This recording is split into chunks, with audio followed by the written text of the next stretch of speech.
How to post anonymously on Facebook group. Hello everyone, this is Sabrina here to assist you today. So without any further ado, let's get started. First, open your Facebook app, then tap on this menu bar, tap on groups, tap on your groups, then select the group where you want to post. For example, I selected this group, then tap on this write something section, then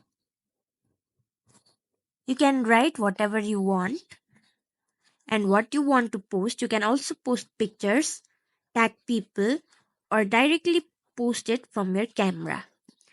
Then, in order to post anonymously, what we have to do is toggle on this button.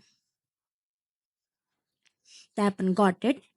Now your post will be anonymous. And that's how you do it. Thank you for watching this video and make sure to like, share and subscribe to our YouTube channel.